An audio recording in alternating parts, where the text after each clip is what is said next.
Welcome to New York Got Game. Welcome back to New York Got Game, the final one for the 2024 calendar year. And the 2024 calendar year is shaping up to end pretty well for the New York Knicks at the time of this recording. They have won 7 consecutive contests, so they are red hot. This is the Knicks episode. We're going to talk about them and how they are looking through this calendar year and how next year will look for them in 2025. Got 2 special guests joining me here in studio, so let's get right to it. We're at the end of the 2024 portion of the New York Knicks season, and the team, they've had a strong December, currently sitting in 3rd in the Eastern Conference. But what can the Knickerbockers accomplish in 2025 in that portion of their season, and where do they stand in terms of competing for an NBA title? Well, we've got questions to ask and answer before the year is over, and joining me to do that is the founder and host with Knicks Fan TV, CP the Fanchise, and the Dean of Knicks Film School, Jonathan Macri, both here in studio with me now to close out 2024. Yeah. Guys, how's your Christmas? How's the holiday season going? So it feels good to be back, man. Dab me up. This is the 1-year anniversary of the OG trade. We were here a year ago. You know what's crazy? Thanks for saying that, because I didn't even realize it's exactly to the day that happened. And for those who don't know what happened, the OG trade broke, and these guys were sitting here. I didn't even know that when I scheduled this for this to happen. Did not recognize that, but here we are. Let's hope a trade doesn't break again. I mean, I know that I am capable of having a very measured reaction when something like that breaks. So I'm sure if a trade broke right now, it would be exactly the same thing. Although that was very shocking for us, and I think all of us, we all like the trade. That trade has worked out well, and the Knicks are looking pretty good so far in the 2024 portion. But let's get right into it. We got a lot to talk about, folks, around the Knicks. And CP, I'm going to start with you. The Knicks right now, they're being discussed as legitimate Eastern Conference contenders for the first time in years. We have not had this kind of anticipation, excitement around this team. What do you think has been the biggest factor in their success and their rise this season? Well, no question, it's the offense. I mean, number 2 in the league right now, number 2 in effective field goal percentage, number 2 in three-point accuracy. We've never seen an offense this prolific since we've been watching the Knicks. I mean, the 3 of us are around the same age. We grew up with those 90s teams, and from the Ewing days on, it's always been about that one star and a lot of, underachieving blue-collar guys, right? But not since the 70s team have we seen this type of talent who can get the job done for you on any given night. I mean, the stat where it's 4 Knicks who scored over 40 points prior to January 1st, we've never seen anything like it. And so the offense is humming. Jalen Brunson coming off of the double nickel game, no surprise there, playing at a superstar level. But we got to give a lot of credit to Karl Anthony Towns, because since he's been here, he has legitimately played like an MVP. And it's not just the shooting efficiency, it's not just the passing, but the gravity has truly transformed this offense to where it's made everybody better. You look at Josh Hart, who's having a career year. You look at Macau Bridges, the way that he operates off of cuts at the top of the league. OG Anunoby, same way. And so because of Towns' strength and his gravity, everybody's better for it. And that's why this offense is so good. Towns, in that regard, you bringing him up because you guys sat here before the season and we did the preview. Has he been even better, CP, than you thought he was going to be? Because I think for me a little bit, I'm a little surprised. I knew his talent, knew what he could do, had some concerns defensively. But offensively, for me, he's been better than I even thought. Do you feel the same way? For sure, offensively, but also the rebounds, man. Leading the league in rebounding, and he had some heavy shoes to fill, not just with the departure of Julius Randle, but with no Mitchell Robinson, no Isaiah Hartenstein. I mean, the Knicks' bread and butter in terms of getting after it on the boards, he had to make up a lot for that, and he has. He really has. He really has. The rebounding has been absolutely impressive thus far. J-Mac, for you, when you look at the team's performance this season and look ahead to 2025, what do you think are realistic expectations for this Knicks team? And can they sustain this current level of success that we've seen from them recently? Yeah, I mean, if you look at where they're at right now, 22-10 after 32 games, it's a 56-win pace. So I think coming into the year, they had an over-under around 53, 54 wins. I think 56 wins is a reasonable expectation for the rest of the season. In terms of them keeping up the pace that they're on, I think I mean, you look at both sides of the ball. I think CP, what he just said about the offense, he nailed it. And I don't know that they're doing anything, if you look at their statistical profile right now on the offensive side of the ball, I don't think that they're doing anything that's unsustainable. Like, if you look at their shooting, yeah, they have the second highest effective field goal percentage in the league. They have the second highest three-point percentage in the league. There's another stat going around today. They're top 5 from 3, from mid-range, at the rim. But if you look at the talent they have on the offensive side of the ball, you just talked about Towns. We see what Brunson does. Bridges, OG Anunoby, Josh Hart now, doesn't miss 2-pointers anymore. I'm not worried about any of that. And then so you look at the defensive side of the ball, they're currently ranked 13th in defense. So you're like, okay, that obviously has gotten quite a bit higher. Can that sustain? I know we're going to talk about the defense a little bit more as we go on through the show, but I don't feel like they've gotten any, unsustainable shooting luck in terms of their opponents missing threes or stuff like that. If anything, their opponents have been hitting a lot of threes. Look at the Washington game that they just, won the first part of that back-to-back against the Wizards. So I feel pretty good about where they're at, and I know we're maybe going to touch on trades in a little bit, but even if they kept this same roster, I think something around 55, 56 wins, I think that's a reasonable expectation. And I was trying to remember from the season preview what we said as predictions. I think I had 54. 55, I was about 54. About 54. I think you might have been a little lower. You might have been like 53. But I'm a scaredy cat. Yeah, that's fine. We're not going to bug you in that. But hey, predictions, they're looking good. Or they can exceed what we said thus far. Now, J-Mac just brought up CP, the defense, right? When you look at the defense, it didn't start off this year strong. Even before this month, they were around 22nd in defensive rating. Now they're up to 13th. It's trending in the right direction.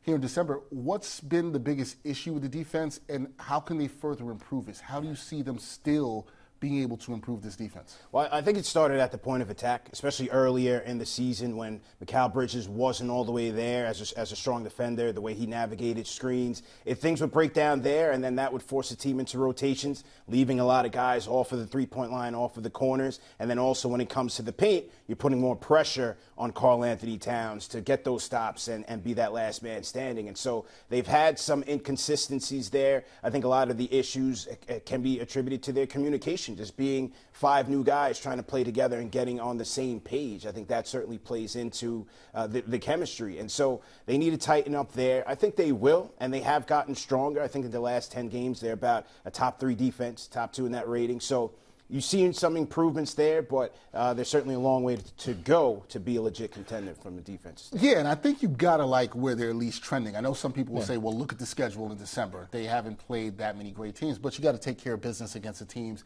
that you're supposed to. And I think the other thing you mentioned, CP, is, and I know you guys hear from the fans in your shows, it takes time. Takes time. The chemistry matters. This is something I've been preaching when we do our Knicks Weekly Live show, is that, hey, it takes time. These guys got to get used to each other. They got to learn the communication. And I think we're starting to see that. Back to you, J-Back, because we're going to get to talking about trades, okay? But Mitchell Robinson, we got to talk about that. His injury, we know this guy's has left a noticeable gap in the Knicks defense. Do you think the team is wise to be patient with him in terms of him returning and his recovery, or should they explore other options to shore up this front court? Where are you on that, J-Mac? Yes. Yes to all. So, behind the scenes, Dex is kind enough to give us a little heads up about what he wants to talk about on these little things, and he threw the Mitchell Robinson trade idea, and I've spent more time thinking about what is the right way to approach the Mitchell Robinson situation than any other single topic having to do with the Knicks, because if you look at how they are currently constructed, right, what is the one thing, arguably, that they could use? Maybe a change of pace, backup center who could come in and do all the things that, Mitchell Robinson does when he's fully healthy, maybe even play a couple minutes a game here and there alongside Karl-Anthony Towns. We know Towns can guard fours. He did it all of last year for the best defense in the NBA. And so what do? Do you trust that this time Mitchell Robinson's going to be healthy and he's going to be able to come back and stay on the floor and be at his best from whenever he comes back, January, February, until the end of the season? Or do you say, look, we love Mitchell Robinson, we hope for the best for him, but this is now how many years with him where it's just once an accident, twice a trend, it comes a time where you have to do the responsible thing in the organization. The reason why I'm really in between here is, what can you get from Mitchell Robinson right now? Right. Like the Nets just traded Dorian Finney-Smith today. Those salaries would have come close to matching. I like DFS not as a backup center, obviously, but as a possible option for them. He's now off the table. If you're going to trade Mitch, whether it's for like a big wing, or even another center, who are you getting that at their best is going to be as good as Mitchell Robinson? So I'll just say this. A, I don't have a great answer, and B, I don't envy Leon Rose for what he's got ahead of him, because either way he could make a move, or not make a move, and it might end up, blowing up in his face. But it's such a, and CP, you're fair to chime in on this too, because it's such a tough decision over these next 5 to 6 weeks, because that is literally the crux of it, right? Yeah. What do you do about this? And fans are going to, you know how this is going to be. It's going to happen on your shows. The fans are going to be sending in the comments, they got to make a move. Yes. Yeah. They got to do something. You might have the trepidation with Mitch. You might not be able to trust him. What do you say? Patience, or you got to go make this move? But I think it's fair to ask, who is that move? What is that move? Yeah. I'm going patience, man. The block that's not just my guy. You guys know that. That is my guy. That's your guy. That's my guy. The elder statesman of the Knicks deserves to come through and prove if he can help this team in the long stretch and ultimately into the playoffs. And I think that might be the most optimal course, is hoping for improvement from within. And so for the Knicks, they need to be patient with him. Tom Thibodeau says he looks to be in good shape so far, so they're ramping him up slowly. Bring him back in, situational minutes when you need to get a stop, as Macri said. Change the pace. You're not shooting the ball well, get out there and get some boards. Yeah. I think they need Mitch. They need a guy like Mitchell Robinson. And it's very hard to see who they can bring in while at the same time subtracting what you already have, because with an already depleted roster, you need a campaign. You need Precious Achiuwa. You need Mitchell Robinson. You need Miles McBride. So it's very hard to see who they can go out there and get. But the one thing about Leon Rose and Brock Aller is that they've shown us that every trade deadline, the name we least expect is the name that ends up being on this team. And so, look, right now their backs are against the wall in terms of the war chest. 500,000 closer to the second apron. We'll see what they pull a rabbit out the hat, but I trust those guys to get it done. Hey, they've been pulling some rabbits out the hat. They surprised us last year when we sat here That's right. getting Ochi and Anobi. Yeah. So you never know. But you mentioned the patience word. I mentioned it too. Fans don't like to be patient. They feel like they got to make a move. We'll see if that happens. Now, this one I got for both of you, because when you're looking at this team right now, where does this team rank among the elite in the Eastern Conference, and what do they need to do to solidify themselves as true contenders for a championship? Because right now, top 3 feels like a pretty good spot in the East, but where do you have them ranking? Do you trust them against Cleveland? You and I have talked about this a little bit on one of your shows. Where are they with Boston? Where do you have them among these teams? CP, I'll start with you first. Out of respect for the champs, even though they're in second place in the East and could be headed to third with the Knicks gaining on them, I'm still going to put them in that top tier. They deserve that respect. I think they're a deeper and more balanced team. Cleveland Cavaliers, they've certainly jumped out to the gates very quickly, only 4 losses on their record. They're still in improvement mode for me. I still got to see them get it done in the playoffs. They're a team who has also had injury history in the past. With Donovan Mitchell, he typically kind of breaks down as the season progresses. Jared Allen, Darius Garland. So we'll see if those guys can stay healthy. Right now, they've had that benefit. So I'm putting the Knicks right there in that tier with Cleveland. We'll see where Milwaukee's going to be. I think you have to give them some respect with Dame and Giannis certainly deserving some MVP accolades. But to really ascend to that top tier, it's going to take their defense improving, whether it's Mitchell Robinson coming in or them making a trade. And the guy who has been the hottest on this team, Macau Bridges, with a torrid December,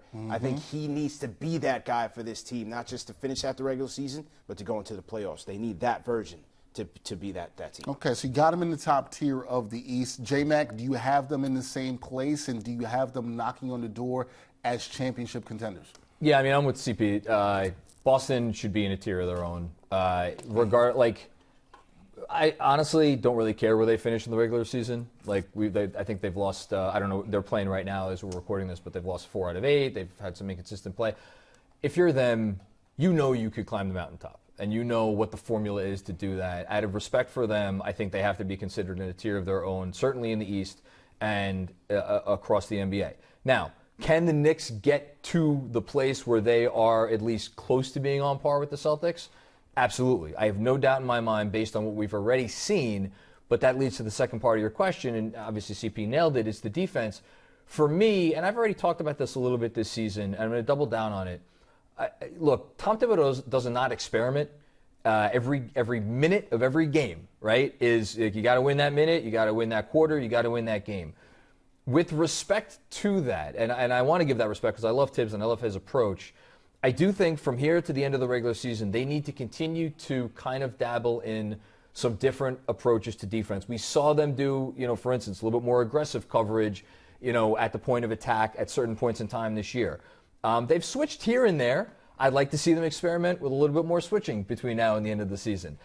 Just fine-tune as much as you could fine-tune so that when you potentially get into a series against the Celtics in the playoffs, you have stuff that you're not pulling it out for the first time and without the confidence that you need. You need anything you do in that series, you need to be at a 10 out of 10 in terms of your preparedness.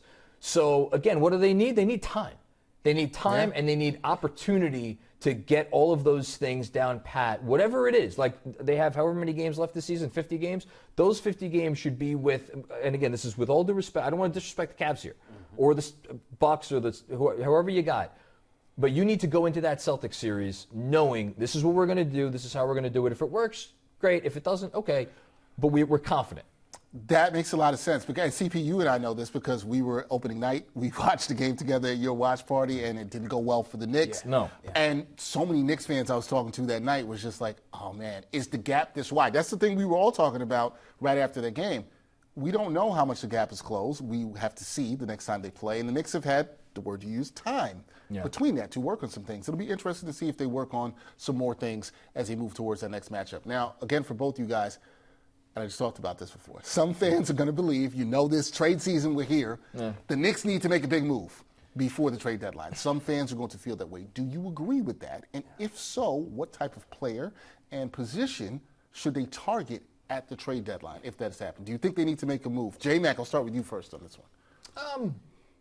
I say this with trepidation because Leon Rose, we've gone through 4 trade deadlines with him. He's made 4 trades, right? Actually 5 because the bogey trade, with Quentin Grimes last year. Do they need to make a move? I don't know that they need to, and I think it depends on how the organization sees Mitchell Robinson. If you believe Mitchell Robinson can come back and he's fully healthy, and then you have a plan, and if that plan might be playing him 12 minutes a night, to keep him healthy, then that's your move, right? That's your trade deadline acquisition. That said, the thing that worries me is, look, we haven't talked about the minutes. They're playing a lot of minutes. Now, for Josh Hart and Macau Bridges, I use a term, that's their superpower, right? OG Anunoby, they're actually keeping him aroard 36 minutes a night, which is fine. But imagine one of those guys gets hurt for a stretch. Yeah. Deuce McBride could come and step in and fill those shoes. Well, okay, great. Who's going to step in for Deuce McBride? Right. So I would at least be seeing what's out there as far as like a big wing. Again, I mentioned Dorian Finney-Smith. He's off the table, and there's not many of those guys out there like that who are available for what they have to offer, especially since Mitch's trade value right now is not going to be great. So I'm going to say no, they don't need to. I'll answer the question like that. Do not need to. All right, CP, where are you on that? Do they need to make a trade? You said patience before, Mitchell Robinson. Do you have the same patience for the whole trade spectrum in terms of this team? Do they need to add depth? Do they need to do something? I wouldn't say need to, because I've been encouraged by the improvements as of late. When you think about the improvements, even from Macau Bridges, you have Precious Achiuwa coming back from the hamstring injury, and he looks to be getting more and more into a rhythm. You look at the Minnesota game, and it's like a few games in the past 10 that he's been really good for them and providing some much-needed depth in the front court. Landry Shamet now coming back. Let's see what he adds to the bench. So I think you're seeing some improvements now with this roster and what they have, especially on the defensive climb up.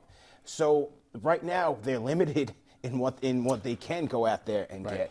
And you have the tradable contracts that you do have. You need those players on your team, and so it puts them in a bit of a bind. But I think if Leon's going to go out there and get it done, they're going to figure it out, man. They've done it in the past 4 years, and it's made this team better each and every time. Maybe except for the Cam Reddish move. But they flipped that into Josh Hart. They flipped that into Josh Hart, So one of the greatest trades in franchise history. And also the move might be this summer. Just for any fans who are like, they got to do something. When they made the Towns trade in the way that they did it, they kind of, and you just referenced this, they kind of boxed themselves in a little bit, not 100%, but it'll be easier to do some stuff when it comes to June and July. But you know that fans don't want to hear about the summer; they want to hear about now. Well, I want to hear about now. If back to your question about what position, Finney-Smith, that would have been a nice pick. You were on him too? You guys were both on the Finney-Smith Finney-Smith, that would have been a nice That pick. would have been. I'm going to throw. Trey, and I'm going to be very clear, no rumors or anything out here. I'm not reporting anything. Yeah. But there's been some talk about, okay, what if they go try to get Walker Kessler and Jordan Clarkson from the Utah Jazz? Now, they would have to bring up more, and I want to be very clear. I think something that J-Mac said here is a good point. What's the value for Mitchell Robinson right there out in the league right now? And I think you'll hear more reporting from the guys that cover the league, our Ian Begley's, Fred Katz's, those guys. They're going to start to gauge that. Yeah. But is that a move you'd make? And granted, you're dealing with Danny Ainge, okay? Yeah. We understand what that can be like. Is that a move where you get a guy who can give you some rim protection, also another guy give you some ball handling, some scoring off the bench? Is that maybe something you'd look for the Knicks to do? Either of you think would be a viable move, or do you just wait till the summer? I'm not calling him. You're like, I'm not even calling. You say I'm not picking up the phone. You're like, they're not in a position of strength to be dealing with Danny Ainge, who doesn't seem to be motivated to really trade Kessler. You saw what happened with marketing in Golden State, where he put him out there. He was like, the price is really, really up. The price is high. Got you. Ainge is the X that if you haven't learned your lesson by now, you deserve whatever's coming for you. That's it. That is not only ripped the page out of the phone book, that's burned the phone book. No. We've been. I like what CP said. I'm not even going to call. Take his call. I am not going to call. Okay, enough with the trade season. We'll move on. CP, I want to ask you, the bench. It's been a strength at times this season. Also, you could say it's been a liability because of what you guys both just mentioned, the minutes that Tibbs is playing some of these guys. How would you assess the role players' performance, though, on this team thus far this season? Miles McBride, Precious Achiuwa now coming back, campaign. What have you liked about the role players on the team this season? Mixed bag. And we knew that with the Towns trade that they were going to go from one of the best benches to arguably one of the worst. Right now, they probably are one of the worst when it comes to minutes and when it comes to production. You look at this starting five, I mean, all these guys logging 40s. Macau Bridges damn near playing full games. So there's an issue there with Tibbs in terms of his trust in this bench going forward. So that's definitely a concern. But in their respective silos, you've seen some good performances from some of these guys. Miles McBride kind of started the season off hot. He's cooled down a little bit. Campaign has had his time in the sun. Precious Achiuwa is bringing things along. And so we'll see what Landry Shamet can bring to the bench. Defensively, I think, especially when you have Payne and McBride out there at times, they're undersized defensively. I've seen several games where you've seen guys just shoot right over them, even if, point of attack, they're right there in lockstep. Guys like a Jalen Johnson, just shooting right over these guys. I think sometimes they can be vulnerable there.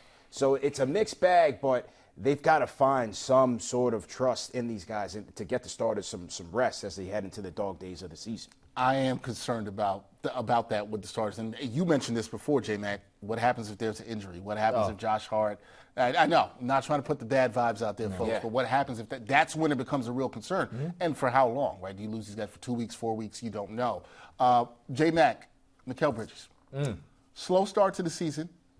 Fans were panicking. They were worried about a shot. Nets fans were trying to come in and get at the Knicks fans, saying that they might have given up too much for they were dancing early. They were dancing early. They thought it was a grave, and they were I saw it. Yeah. I'm not saying it was part of this, but I saw it. I saw that it was out there. He's finally emerged, okay? J-Mac, as a key contributor for the Knicks, what has impressed you the most about his transition, what we've seen from him, particularly this month in December, to the team, and how does he complement this roster? And from what I've seen, some of the playmaking he's been able to do that we've seen lately has been really good. But how do you feel like he complements his roster, and what have you been impressed about with his transition thus far? Well, first I want to say congratulations to the 87 Nets fans that exist, because you got a nice month where you could chirp a little bit. Look, Macau Bridges, how he has played since, let's call it December 1st, because we had that, I know you remember, that Charlotte game where he got benched for the last 8 minutes. And I remember that post game, and it was not pretty. No. It was not fun. And since that game, and I'm pretty sure that was the game that Josh Hart had his words at the locker and said, "Listen, he's gonna be fine. I'm not worried. He's not worried." He has been, dare I say, the perfect third option for an NBA team trying to win a championship. And I think that perfection came into full view on Christmas because. Yeah, there are times where you need your third option to do what Macau Bridges has been doing, which is playing great on-ball defense, playing great off-ball defense, taking advantage of the gravity that the stars around him are creating. But sometimes you need your number three to take the bull by the horns and get after it when, for whatever reason, your number one and your number two are not able to answer the bell. And we saw that on Christmas. And never in my life did I think I would see Tom Thibodeau keep not one, but both of his top 2 stars off the floor for a pivotal moment of a close game. And that is exactly what he did. He could have put Brunson back in that game after Towns got his 5th foul. He could have put Towns back in the game much earlier than the final 38 seconds. I think that was when he came in. He didn't.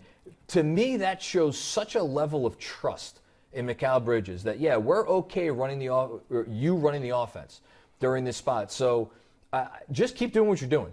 That's all Macau Bridges needs to do. What we have seen from him over the last 29 days, that is exactly what they need from him moving forward. Keep hitting shots, keep playing defense.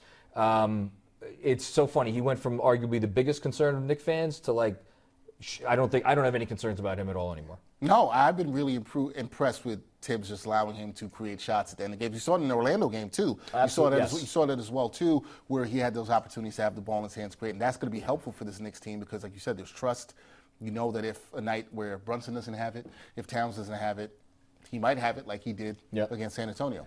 For you both, this one for you both. The Knicks, they've shown improvement in multiple areas, but where do you think they still need to level up to reach their ceiling in 2025? If it's whatever you think that ceiling is for this Knicks team and what they can do, what do they need to do to level up in 2025? What do you say, CP? I'm going back to the 2 things we talked about. Defense, they've got to level up defensively, and they're showing improvement, so I think they're heading in the right direction. And the guy he just talked about, Macau Bridges, he has to maintain that pace. Doesn't have to be 41 points on Christmas, but you need a reliable third option because, number one, when it comes to playoff time, I know JB's going to be there. Towns, we'll see. He's having issues with the discipline, with the foul trouble.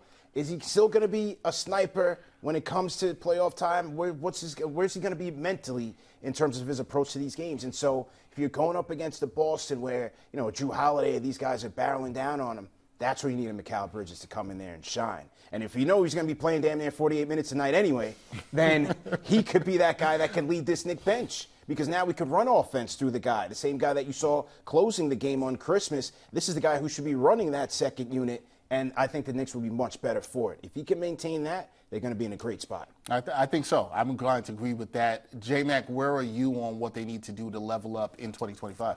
I think it's going to be probably a boring answer, but it's just consistency for me. I don't want to get on them about the Washington win where Brunson had 55 points, but you saw a lot of their bad habits come out in that game. It was the second night of a back-to-back, so not only tired legs, but probably tired, the attention to detail was not there. So what do you see? You see a lot of late rotations. You see a lot of over-helping.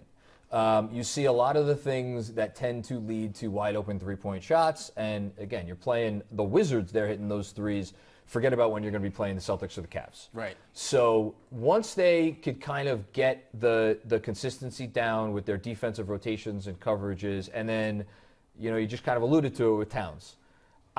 It's not that I need to see Towns be a more consistent presence for the entire rest of the regular season, but let me see it during some key stretches of some key games so that I know when we get to April and May, God willing one day before we all die, June, that he can repeat it, do it on repeat. And again, I'm not asking him to do it for all 30 whatever minutes he's in the game. But if there's that 5-6 minute stretch where you got to be on your P's and Q's, I need to know that he could do it. And I don't know that we've ever seen that at the 5. He did it at the 4 pretty well last playoffs. Yeah, and that's encouraging. Mm-hmm. And if they have some doubt about whether he can do that, well, then it gets us back to the Mitchell Robinson conversation. How much are we going to see, whether it's Mitch or another center, Towns playing maybe not exclusively at the 5 when the games really start to matter? All comes back to that Mitchell Robinson conversation, which I think is the biggest question for the Knicks as they head into 2025. Yeah.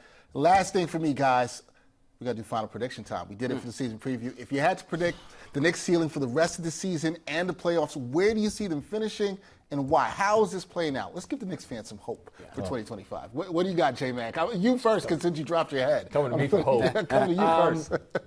Look, here's the thing. I think Cleveland, I'm like you, CP. They got to prove it for me. So I'm not anointing them as anything, but I do think that they may be far enough out that they're going to get the 1 seed. Mm-hmm. So if you're a Knicks team that as of now seems pretty tidy in third and closer to second than fourth, again, unless they got a new coach while we've been recording this, Tom Thibodeau is going to go out there and he's going to try to win every game.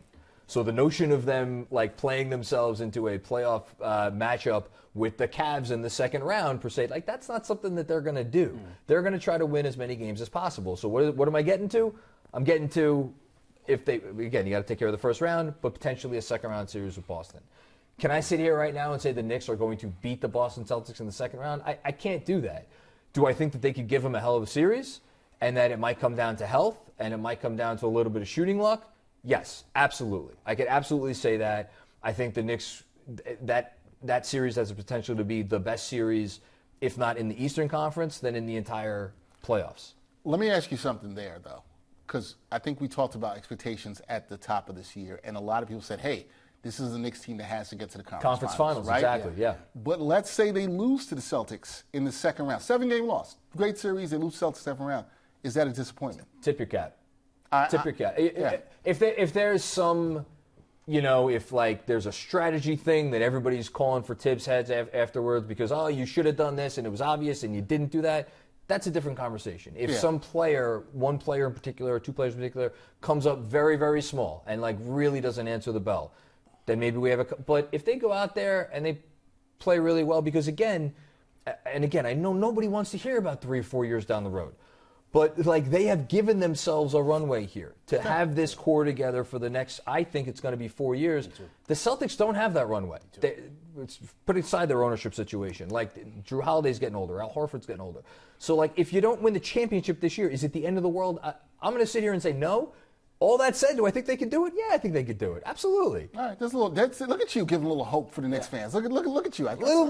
I see J-Mac. What about you? Where do you see them finishing? What's your prediction after what you've seen through these first couple of months? What do you see it as, CP? I think they'll get the 2 seed and knock out the Miami Heat, the 7th seed of Miami Heat. Put the final nail in the Jimmy Riley Heat marriage. Revenge. I'm still out for revenge from 2 years ago. Get those guys out of there. Get revenge against Jimmy Butler and the Miami Heat, and then we'll see what happens in the second round. But if it is a Boston and it's a 7-game tough out, you can't be mad at that. No. You really can't. And like he was saying, like because of the ceiling of this team, you have all these guys in their prime. The only guy at 30 is Josh Hart, who's going to be 30. I think this year. I don't even think he's turned 30 yet.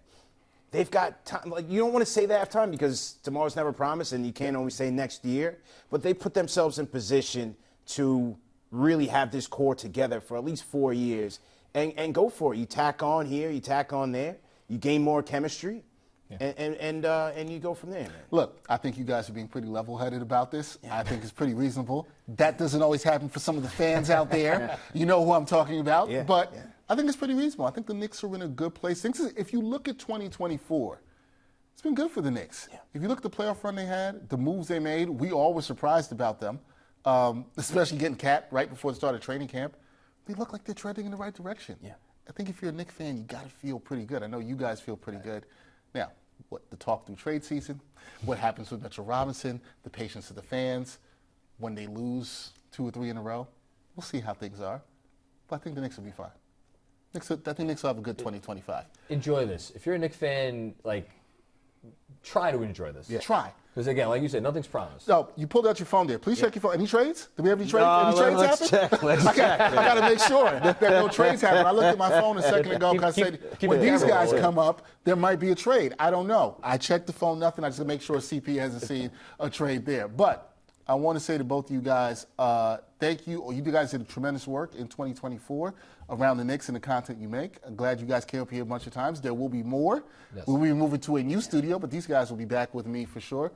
Much blessings to both of you in 2025. Absolutely, man. Likewise, you guys, continued success. And as we open the show, the 1-year anniversary of the OG Anunoby trade, we didn't really talk about the dog, but a 42-13 record since he's gotten here to the Knicks. And when you talk about these trades that have truly transformed this team, you start with Josh Hart, OG, Karl-Anthony Towns, to see what Leon Rose and this regime has been able to do in transforming this team that has not been led by draft picks. Yeah. It's been led by free agent luck and good trades they've done a tremendous job, man. You got to tip your cap to the Rose That is a great point in that there's many different ways to build a team. And I think if we would have said last year, sitting here at the time we recorded, a year from now when the OG trade was, if the roster would have been shaped this way, I think a lot of us would have signed for that roster.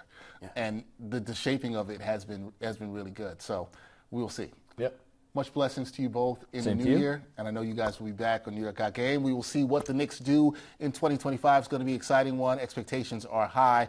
That is CP the Fanchise, founder, host with Knicks Fan TV. Jonathan Macri, the Dean of Knicks Film School. Please go check out their content, like, subscribe, and support their watch parties. When these guys have them, they're pretty dope. Check them out. You guys have some coming up soon, too, right? Friday. T Squared Social. Both you guys have on Friday. We got to start scheduling these back. I have to let people know. I have to let people know. I've done this. I've gone to both on the same night. Yes. I've done both on the same night. Might be doing that again this Friday. Yeah. We will see. So you got one at T Squared Social? T Squared Social, 42nd Street, just down the block from Grand Central for, Knicks Thunder. And where's this? Clinton Hall, 36th Street and 5th Avenue. All right. I encourage people, if you're a Knicks fan, either one of these, it's a good time. If you can do both and you're a trooper, I say do it. They're going to have a lot more in 2025. Keep rocking with these guys. Guys, I appreciate you as always for coming through. Thank you. Like I said, Happy New Year. And we'll talk some more Knicks soon. Absolutely. There we go. All right, this is an interesting week for the New York Knicks. They have a big matchup at the end of the week against the Oklahoma City Thunder, one of the hottest teams in the NBA. So we will see how they match up against them and how hot they are going into that game. Coming up this week on New York Got Game, Knicks Weekly Live, myself and Brian Fonseca. We will preview that game against the Thunder on Thursday night. We'll have more about that in the time and what we'll be starting for that live stream. So join us there. This is the final episode that we'll be doing here in the studios here at SNY. So I got to give a huge thank you to everybody who has helped work on the show, because this is where the show was born.